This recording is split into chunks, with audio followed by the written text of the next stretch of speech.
వరలక్ష్మి వ్రతం శుభాకాంక్షలు. వరలక్ష్మి వ్రతం నాడు కలశం పెట్టుకోవాలని భావిస్తారు చాలామంది. అయితే ఈ కలశానికి అలంకరణ నానా రకాలుగా చేస్తారు. యూట్యూబ్లో కొన్ని వందల రకాలు దొరుకుతాయి. అయితే మన సంప్రదాయం, తెలుగువారి సంప్రదాయం ఏంటంటే ఒక రవికెల బట్టని త్రికోణంగా మడిచి ఇలా కొబ్బరికాయ మీద కూర్చోబెడతాం. అయితే ఈ కూర్చోబెట్టేది మన కొబ్బరికాయ పెద్దదైతే కొంచెం పెద్ద రకం మడత, చిన్నదైతే చిన్న మడత. ఎలా మడత పెట్టుకోవాలో, ఏ రకంగా సింపుల్గా కొబ్బరికాయ మీద ఈ వస్త్రాన్ని కూర్చోబెట్టాలో 3 రకాలుగా చేసి చూపించాను. చూసి మీకు అవసరాన్ని బట్టి, అవకాశాన్ని బట్టి ఉపయోగించుకోండి.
తోరాలు తయారు చేసుకుంటాం. అయితే ఈ తోరాలు మనం సత్యనారాయణ వ్రతం అప్పుడు బ్రహ్మగారే చేస్తారు. మనం ఇంట్లో చేసుకునేటప్పుడు మాత్రం తోరాలు సొంతంగా చేసుకుంటాం. 2-3 రకాలుగా తోరాలు తయారు చేసుకోవచ్చు. ఎలా చేసుకోవాలో చూద్దాం. అయితే ఇలాంటి మందపాటి దారంతోటైనా లేదా ఇలా సన్నటి రీల్ దారంతోటైనా చేయొచ్చు. సాధారణంగా 3 పొరలు, 3 పేటలు లేదా 5 పేటలు లేకపోతే 9 పేటల దారం తీసుకోవచ్చు.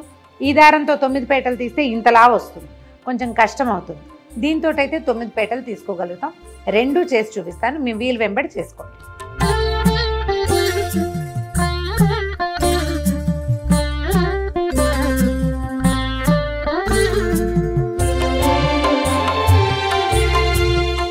ఒకటి,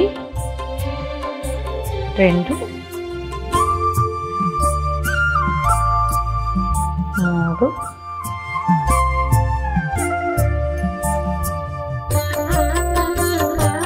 4, 5.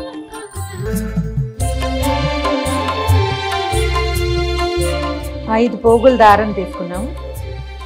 దీనికి పసుపు రాసేసి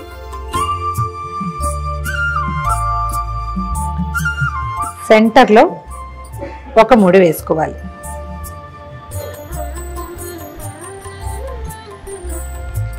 ఒక చిన్న మామిడాకును తీసుకుని దీన్ని సన్నగా చుట్టాలి. ఈ మధ్యలో పెట్టి గట్టిగా ముడి దగ్గరికి లాగేయాలి.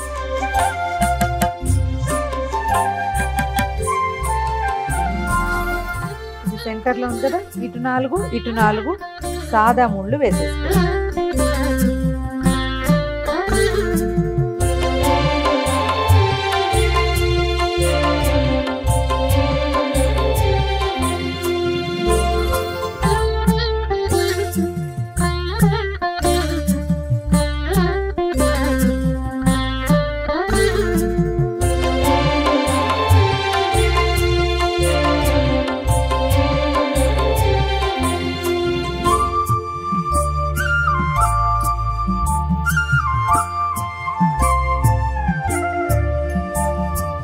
మన దగ్గర పువ్వులు లేనప్పుడు ఈ మెథడ్.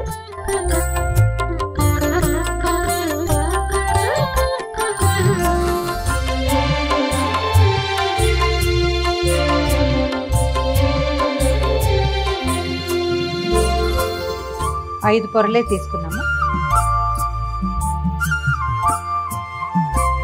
సెంటర్ తీసుకోవటము, మధ్యలో ఒక ముడి,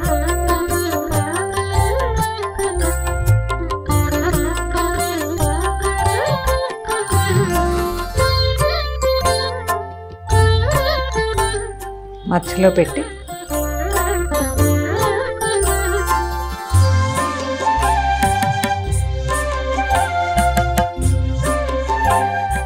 మధ్యలోకి ముడేసేయాలి.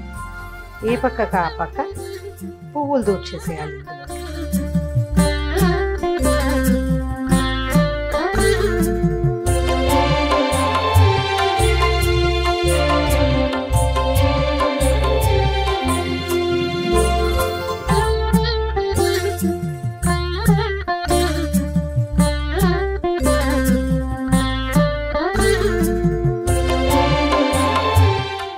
ఇది మందపాటి దారం కాబట్టి ఇలా వేస్తాం.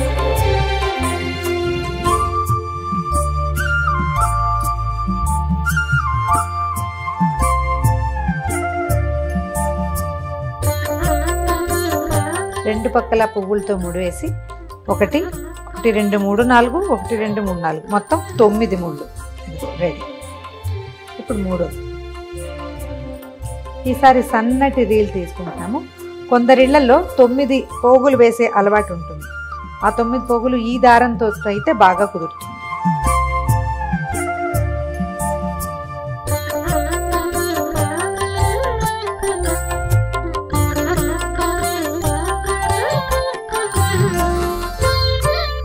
రీల్ దారంతో 9 పోగులు తీసుకున్నాము.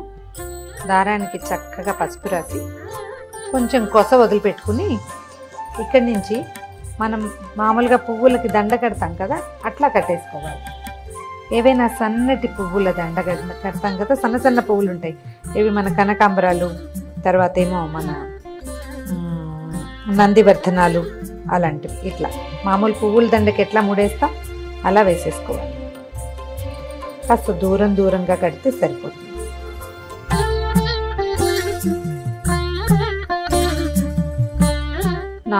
దాని ముళ్ళు పడ్డాక 5వ ముడికి ఒక చిన్న మామిడి ఆకుని పెట్టుకుంటాం.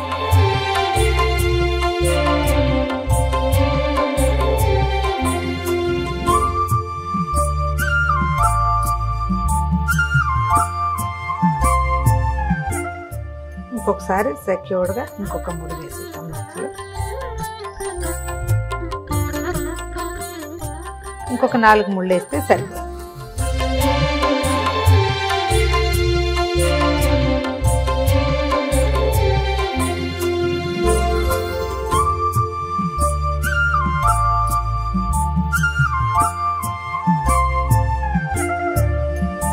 ఒకటి 2 3 4 5 6 7 8 9 1 2 3 4 5 6 7 8 9 1 2 3 4 5 6 7 8 9.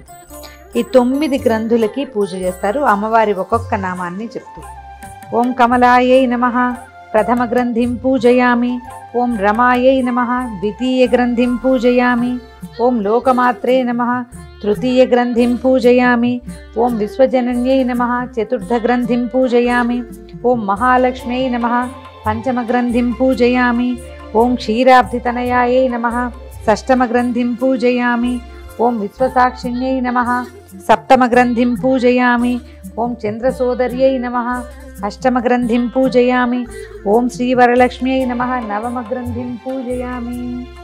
ఈ నామాలు చెప్తూ ఈ 9 మూడుల మీద కుంకుమతోటి పసుపు కుంకాలు లేదా మన అక్షతలతోటి పూజ చేసుకుని తర్వాత వీటిని కుడి చేతికి కట్టుకోవాలి. బధ్నామి దక్షిణే హస్తే నవసూత్రం శుభప్రదం పుత్రపౌత్రాభివృద్ధించ సౌభాగ్యం దేహి మే రమే. ఈ శ్లోకం చెప్తూ కుడి చేతికి కట్టుకోవాలి. ఇది ఎట్లా అంటే చేతిలో కొన్ని అక్షింతలు తీసుకుని చేయి గుప్పడి మూసి వెనక్కి తిప్పాలి. ఇంట్లో ఉన్న వాళ్ళు ఎవరితోటైనా సరే కుడి చేతికి కట్టించుకోండి, లేదా మీరే ఒక ముడి కాస్త జాగ్రత్తగా వేసి తర్వాత అక్షతల్ని అమ్మవారి మీద వేయటం, మళ్ళీ అక్షంతలు తీసుకుని కథ వింటమే. చూశారు కదా, మీ వీలు వెంబడి ఎలా కుదిరితే అలా చేసుకోండి.